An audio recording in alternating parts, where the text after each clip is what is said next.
April 28, 1945. Westphalia, Germany. 1,440 hours.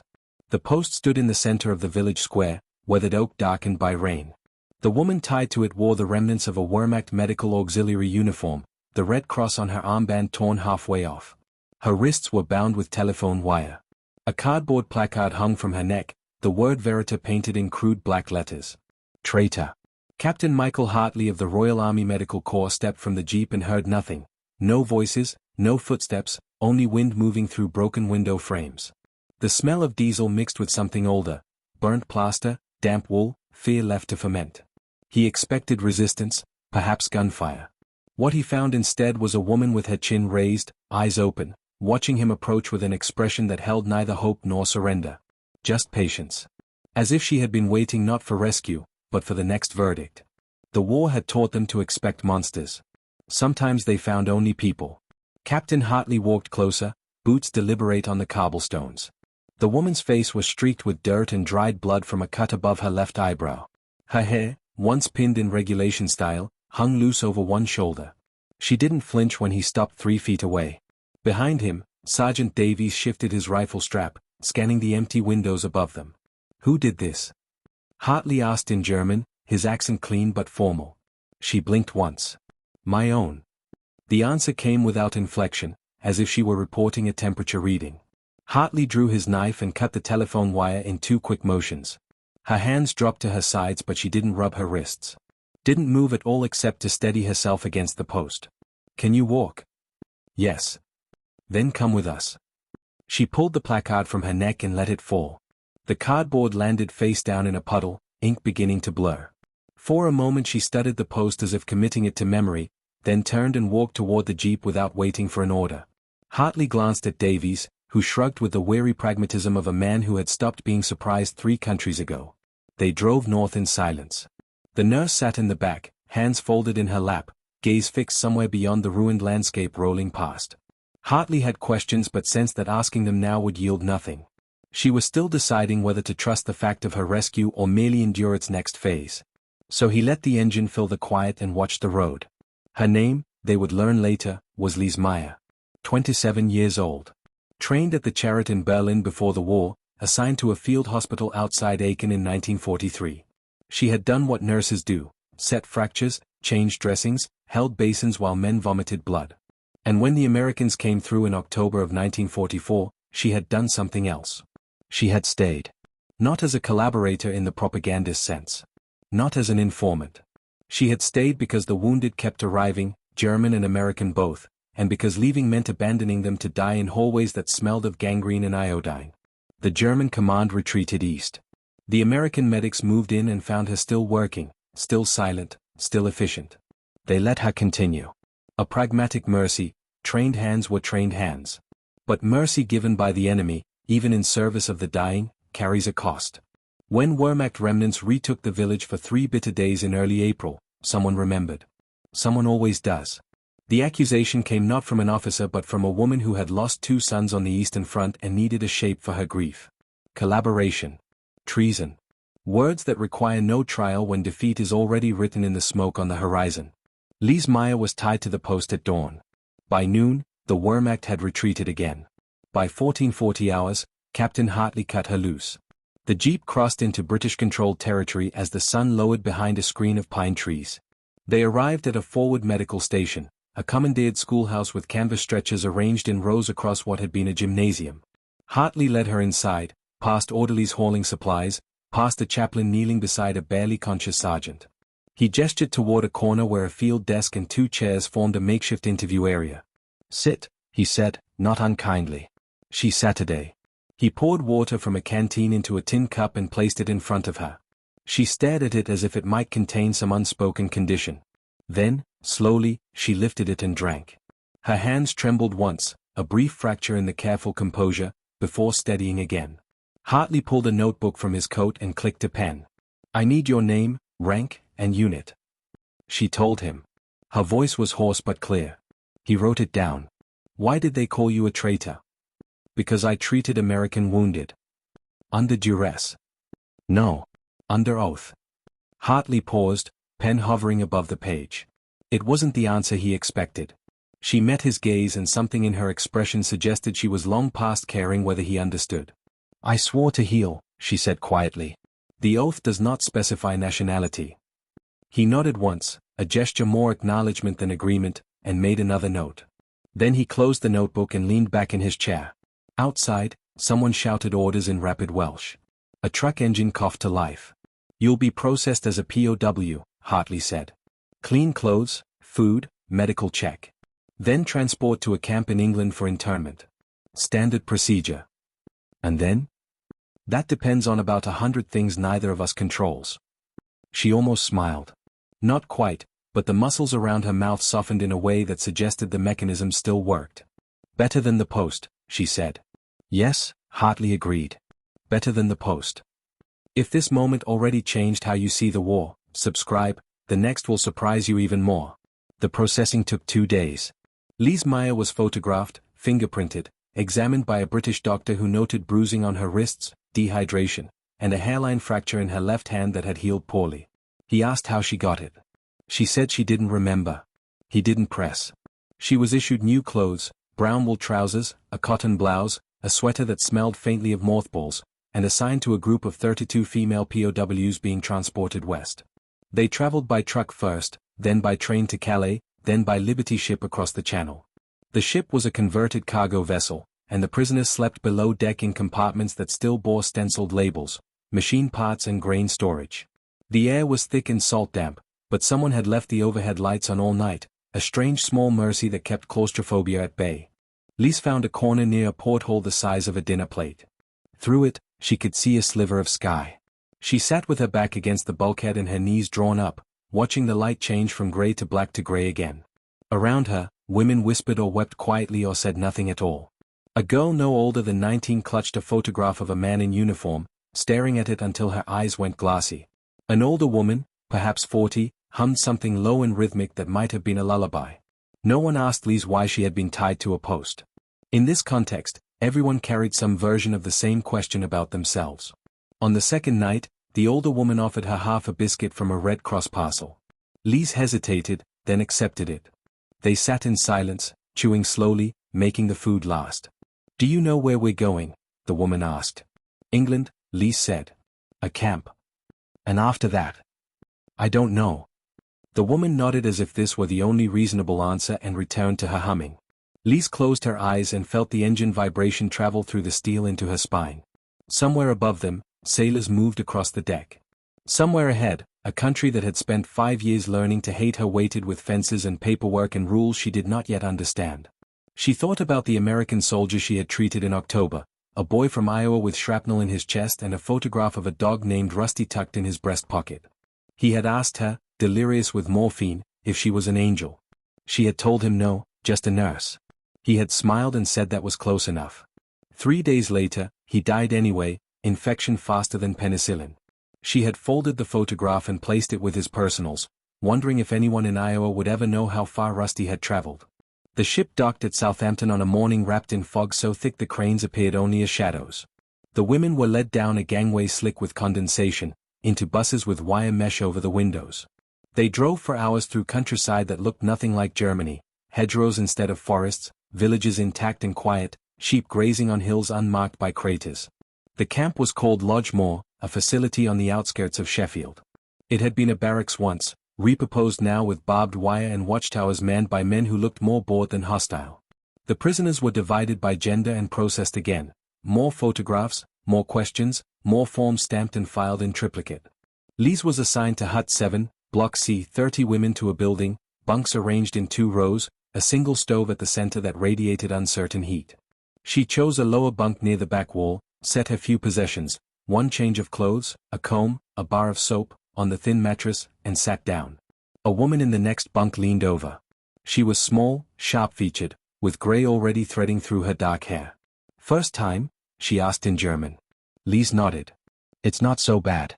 Food's regular. Guards mostly leave you alone. There's a library, if you can believe it." "A library?"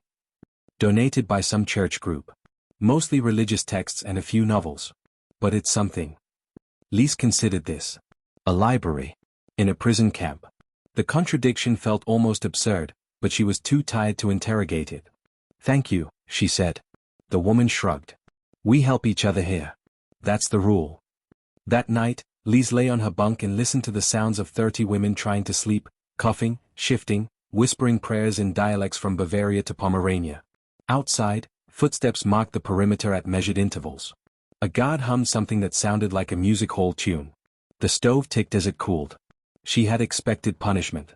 What she found instead was a kind of bureaucratic patience, a system built on the assumption that prisoners were a problem to be managed rather than destroyed. It was not kindness, exactly. But it was not cruelty either. And in the gap between those two possibilities, something unexpected began to grow. The first human act came on her third morning. Lise was in the washroom, standing at a sink with a sliver of soap and cold water, when a guard entered, a young man, maybe 22, with red hair and a Lancashire accent. He was carrying a cardboard box.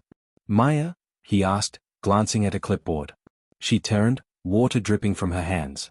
"Yes." He set the box on the bench beside her. "Red Cross parcel. You're on the list."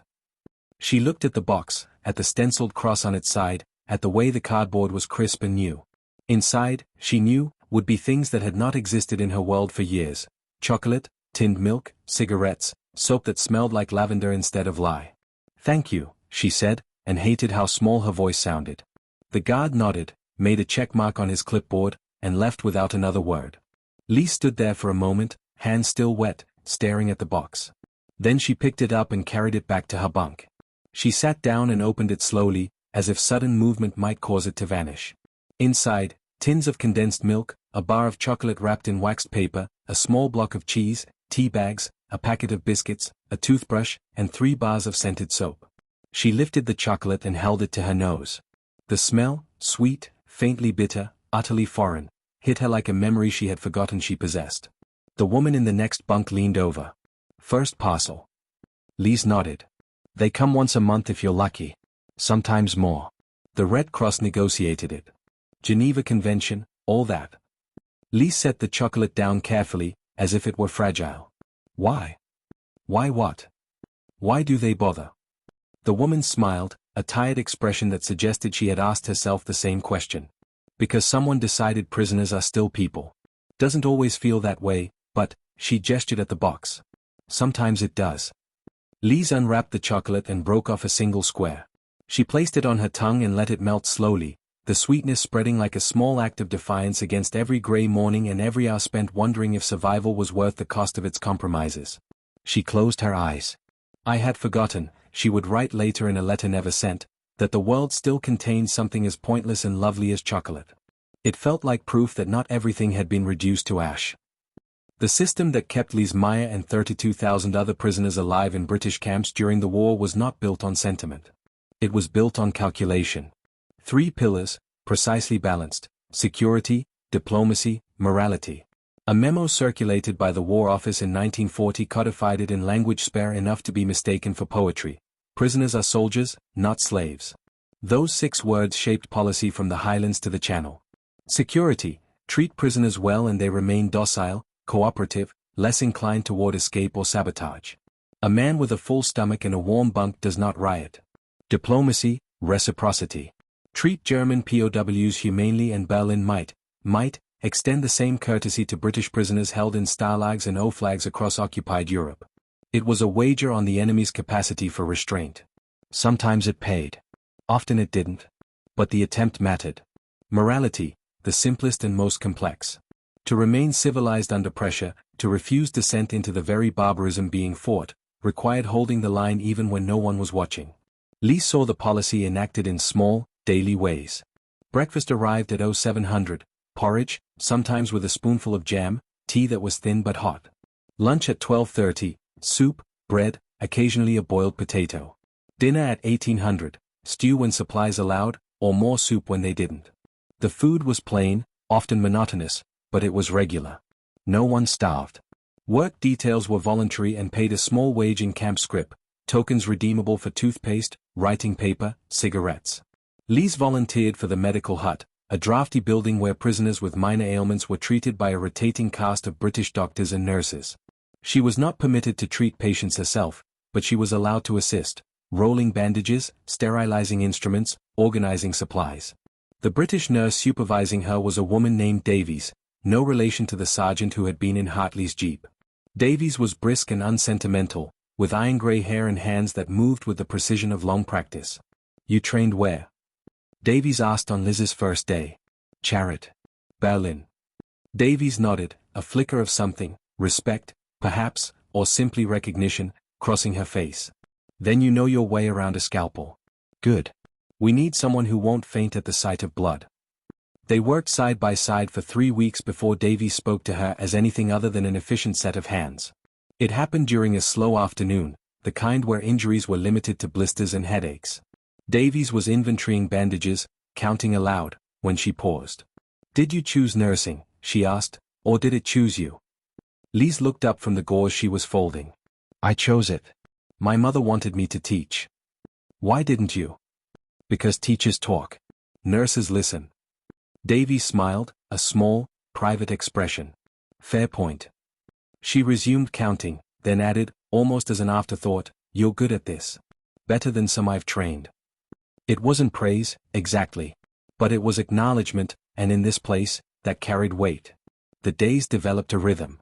Wake at 0630. Wash breakfast. Work detail or language classes or simply the slow passage of hours spent reading donated novels or writing letters that might never be sent. The British allowed prisoners to send mail, but censorship meant every word was scrutinized, every sentiment measured. Liz wrote 3 letters to her mother in Berlin, care of an old address that probably no longer existed. She did not know if any arrived. Evenings brought a kind of cautious community. Women gathered near the stove in Hut 7, sharing tea or stories or silence. Some knitted using yarn unraveled from old socks. Others sang, voices low and harmonized, hymns mostly, or folk songs that predated the war. Liz listened more than she participated, but once, when someone began Guten Abend, Get Nacht, she found herself mouthing the words. There were fractures, too. Ideological lines that no amount of shared hardship could erase. A woman named Becca, who had been a party member before the war, refused to speak to anyone she deemed insufficiently loyal. She kept a photograph of the Führer tucked under her pillow and muttered accusations in the dark. Others avoided her. Some pitied her. Liz did neither. She simply understood that the war had shaped people differently, and not all of them would survive its end intact. But for every Becca, there was a Greta, a girl from Hamburg who played harmonica with startling skill, or a Frau Holtz, who had been a school teacher and now ran informal German lessons for British guards curious enough to learn the enemy's language. Slowly, grudgingly, the camp became not just a place of confinement but a space where the ordinary reasserted itself against the extraordinary. In June, a British chaplain visited Hut 7. He was an older man, thin and bespectacled, with the diffident manner of someone accustomed to being ignored. He stood near the stove and introduced himself as Reverend Thomas. He said he was available for confession, for conversation, or simply for questions. No one moved. He nodded, as if expecting this, and set a small stack of Bibles on a bench. "If you'd like one," he said, "they're here." He left without ceremony. After he was gone, Liz walked over and picked up one of the Bibles. It was a German translation, worn but intact. She opened it to a random page, Ecclesiastes, and read, "For everything there is a season, and a time for every matter under heaven." She closed the book and tucked it under her arm. That night, she read by the light of a single bulb hanging from the ceiling. She did not know if she believed in God anymore. The war had made faith a complicated proposition. But the words were familiar, and familiarity, in this place, was a kind of comfort. If you're listening right now, help me prove something wrong. My mother said I wouldn't even reach 1,000 subscribers, but I believe stories like this deserve to be heard. Help me show her that these tales matter. Please subscribe to this channel and let's keep breathing life into stories that were never meant to stay silent. Now, let's continue. By August, the camp had developed its own internal logic, a micro-society governed by unspoken rules and small rituals. Liz knew which guards could be approached with requests and which were better avoided. She knew that the best time to use the washroom was mid-morning, after the rush but before the hot water ran out. She knew that Frau Holtz hoarded sugar cubes and would trade them for cigarettes, and that Greta's harmonica concerts happened every Thursday evening if weather permitted. One afternoon, while organizing bandages in the medical hut, Liz met a prisoner she had not seen before. The woman was young, 20 at most, with blonde hair cut short and a nervous energy that suggested she had not yet learned the camp's rhythm. She had come in with a sprained ankle and sat on the examination table, swinging her good leg while Davies wrapped the injured one. "Hold still," Davies said, not unkindly. The girl obeyed, biting her lip. Lise handed Davies a safety pin. "First week?" Lise asked in German. The girl nodded. "Is it always this quiet?" Lise almost laughed. "Yes. Mostly. I expected worse. Most people do." Davies finished the wrap and stepped back. "You'll need to stay off it for 2 days. Come back if the swelling doesn't go down." The girl thanked her and limped toward the door, leaning on a makeshift crutch. Before leaving, she turned back to Lise. "What's your name?" "Lise. I'm Anna. From Dresden." She hesitated. "Do you think we'll ever go home?" It was the question everyone carried but rarely voiced. Lise met her gaze and considered lying, offering reassurance she did not possess. Instead, she chose honesty. "I don't know," she said. "But we're alive. That's something." Anna nodded slowly, as if testing the weight of the words. Then she left, the crutch tapping unevenly against the floor. Davies glanced at Lise. "You didn't sugarcoat it. Would you have?" "No." Davies returned to her inventory, a faint smile playing at the corner of her mouth. "No, I wouldn't have." The truth was that the war's end had not meant resolution. Germany had surrendered in May, but the logistics of repatriation were staggering. Millions of displaced persons, prisoners, refugees, all needing to be sorted, documented, transported. The British camps swelled with prisoners awaiting decisions made in distant offices by officials who had never seen their faces. Some prisoners were released early, deemed low risk or useful for reconstruction efforts. Others remained in limbo, their files marked with stamps and annotations that determined fates: cleared, detained pending review, refer to higher authority. Liz's file, she imagined, was somewhere in the middle, unremarkable enough to avoid suspicion, but not urgent enough to prioritize. She did not mind the waiting. The camp, for all its limitations, was predictable.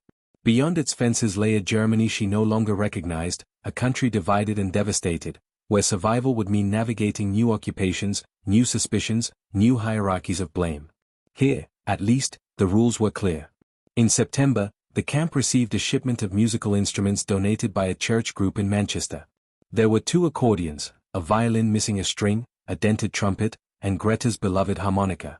A small orchestra formed, rehearsing in the corner of the recreation hut under the leadership of a former music teacher from Stuttgart.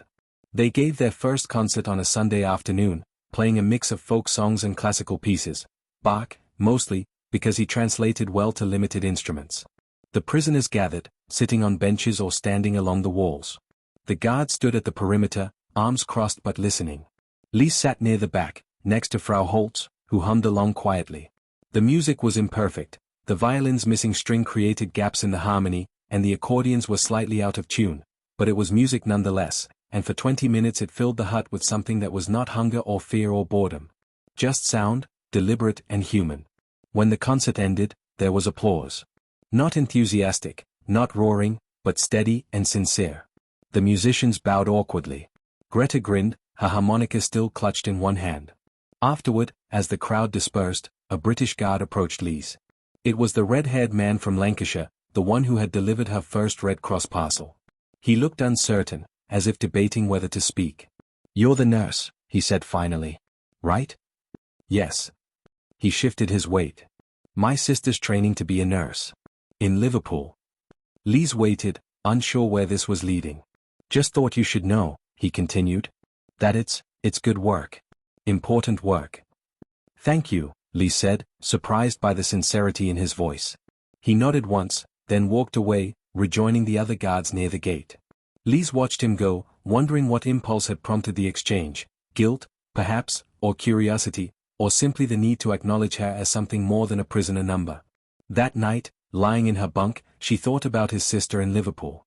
She wondered if the girl knew how lucky she was to study in a world still intact, to practice sutures on simulation dummies instead of shrapnel wounds. She wondered if the red-haired guard had told his sister about the German nurse in the camp, and if so, what story he had shaped from their brief encounter. "We are what they need us to be," she wrote in the margin of her Bible, next to a passage in Corinthians. Enemy, patient, sister, ghost, perhaps all at once. Christmas arrived with snow and a surprising degree of ceremony. The British command permitted decorations, paper chains made from old newspapers, a small tree in the recreation hut strung with popcorn and bits of colored thread.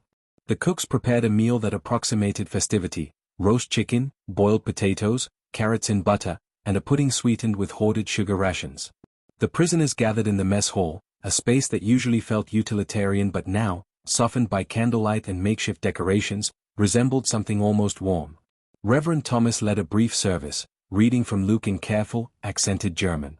The story of the Nativity, Mary and Joseph and a child born into a world unprepared for grace. Some women wept quietly. Others sang along when the hymns began. Lise sat beside Anna, the girl from Dresden whose ankle had healed well. They shared a bench with Frau Holtz and Greta. The food was passed family style, plates circulating down long tables. There was no wine, but someone had brewed a weak cider from apples donated by a local farmer. "This is strange," Anna said, spearing a carrot. "Isn't it? Being here. Being cared for by people we were supposed to kill." "Yes," Lise said. "Very strange. Do you think they hate us?" Lise glanced toward the guard station near the doors. They were relaxed, conversing among themselves, occasionally glancing toward the prisoners with expressions more curious than hostile. "Some might," Lise said. "But hate requires energy. I think most are just tired." Anna considered this, chewing slowly. "I'm tired too." "I know." After the meal, the orchestra performed again, carols this time, simple and familiar. Greta played Silent Night on her harmonica, the melody pure and achingly slow. The room fell silent except for the music, and when it ended, no one clapped. The silence felt like reverence, or perhaps just exhaustion finding its shape. That night, lying in the dark, Lise thought about Christmases before the war, her mother's kitchen smelling of stolen and spiced wine, her father reading the nativity story in his deep, measured voice.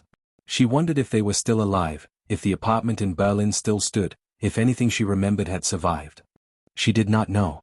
Could not know. So instead she chose to be grateful for this imperfect, provisional present. A bunk that was hers, a meal that filled her stomach, a carol played on a dented harmonica by a girl from Hamburg who refused to let the war steal her music. "Survival," she wrote later, "is not the absence of loss. It is what we build in loss's shadow." In February of 1946, the first group of prisoners was repatriated. Notices went up in each hut listing names and departure dates. The lists were long but arbitrary, determined by factors no one fully understood: age, health, place of origin, bureaucratic whim. Liz's name was not on the first list. Or the second. By April, half the camp's population had been processed and sent home. The remaining prisoners lived in a state of suspended anticipation, waiting for their names to appear.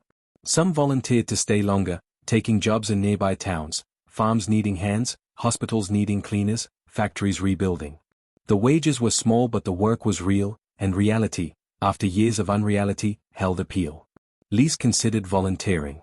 The thought of returning to Berlin, a city she imagined now as rubble and occupied zones, felt less like homecoming than exile. Here, she had a role. She was useful. In Germany, she would be one more ghost among millions. But the choice was not hers to make. In May, her name appeared on a list. Departure, June 3, destination, British Zone, Germany. She packed her few possessions into a canvas bag provided by the Red Cross. The Bible. A comb. 2 letters from her mother that had somehow found her, forwarded through channels so convoluted she did not question them. A bar of lavender soap she had saved, unopened, for no reason she could name. On her last day, Davies found her in the medical hut. Lise was organizing supplies, a task she no longer needed to perform but completed anyway out of habit. "So," Davies said. "You're off." "Yes." "Back to Berlin?" "If it still exists." Davies leaned against the counter, arms crossed. "It exists. Whether it's Berlin anymore, that's another question." Lise smiled faintly. Philosophical, for a Wednesday. "I have my moments." Davies paused. "You were good here. Better than good. If you need a reference, for work, for anything, I'll write it." "Thank you." "I mean it. You've got skill. Use it." Lise nodded, unsure what to say. Gratitude felt inadequate, but it was all she had. They shook hands, a brief, firm gesture that carried more weight than words. Then Lise picked up her bag and walked out of the medical hut for the last time. The transport left at dawn. 32 women loaded onto buses, then trains, then finally trucks that rumbled through a Germany unrecognizable from the one they had left. Cities reduced to skeletal frameworks. Forests burned black. Roads cratered and patched. Everywhere, people moving, refugees, soldiers, survivors, each carrying their own small catastrophe. Lise arrived in Berlin on a Thursday afternoon. The city was divided now, sectors marked by flags and checkpoints. She found her old neighborhood, or what remained of it. The apartment building where she had grown up was a hollow shell, walls standing but windows gone, roof collapsed. She stood on the sidewalk and stared at it for a long time.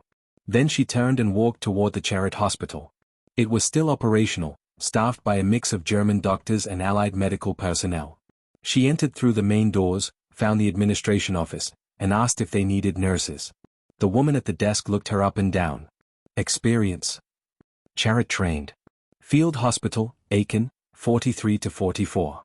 British POW Camp Medical Hut, 45 to 46. The woman made a note. We'll contact you. Lise left her name and a temporary address, a displaced persons shelter on the west side of the city. She did not expect to hear back. But 3 days later, a letter arrived. They needed her. Start date, Monday. She reported at 0700, was issued a white coat and a name badge, and assigned to the surgical ward. The work was brutal and unrelenting, amputations, infections, malnutrition cases that strained every resource the hospital could muster. But it was work. It was purpose. And in the margins of those long, exhausting days, she began to rebuild. Not the life she had lost, that was gone, irretrievable as ash. But something new. Something scarred but standing. She wrote to Davies once, a short letter thanking her for the recommendation. She mentioned the Charite, the work, the patients who arrived each day carrying wounds both visible and not. She did not mention the nightmares, or the mornings when she woke uncertain which country she was in, or the moments when kindness still surprised her. Davies wrote back. The letter was brief, practical, infused with the same no-nonsense warmth Lise remembered. Good, it said. Keep going. The world needs nurses who remember what mercy looks like. Lise folded the letter and tucked it into her Bible, next to the passage in Corinthians. She carried both with her always, a portable archive of the kindness that had shaped her survival. If you're seeing this war in a new light, subscribe, the next scene will challenge you even more. By 1947, nearly 25,000 German POWs had chosen to remain in Britain voluntarily, opting for work permits and modest wages over repatriation to a divided, devastated homeland. They rebuilt roads, harvested crops, mended infrastructure. Some married British women. Some simply stayed because staying felt safer than returning. Lise was not among them. But she understood the impulse. The camp had been a strange kind of sanctuary, limited but humane, confining but predictable.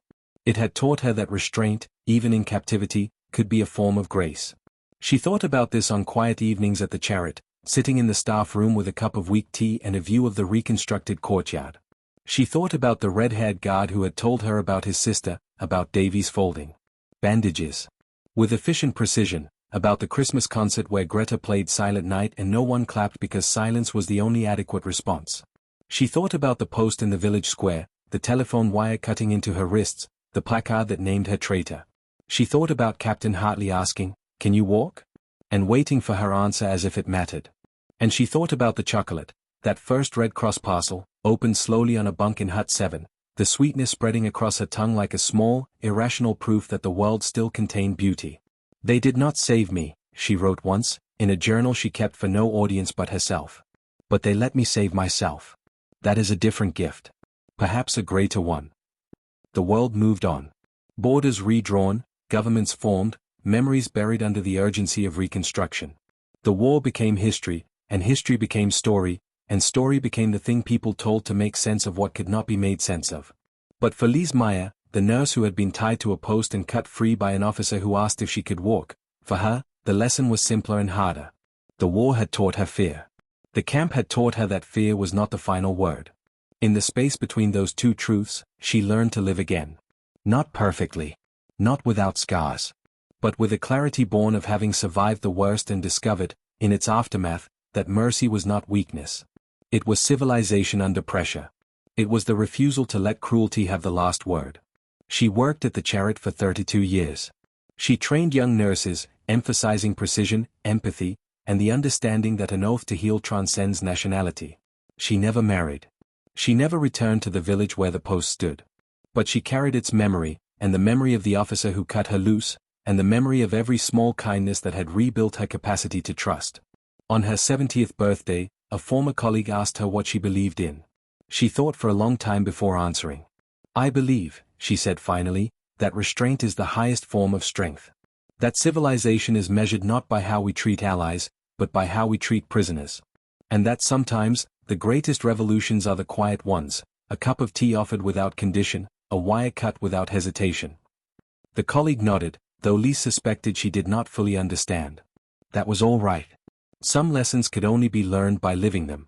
Lise Meyer died in 1987, in her sleep, in the same small apartment near the Chariot where she had lived for 40 years. Her funeral was attended by 12 people, nurses, mostly, and one elderly British woman who had travelled from Lancashire for the occasion. After the service, the British woman approached Liz's neighbour and handed her a letter. "She asked me to deliver this," the woman said. "If I outlived her." The neighbour opened it. Inside was a single sheet of paper, written in Liz's careful script.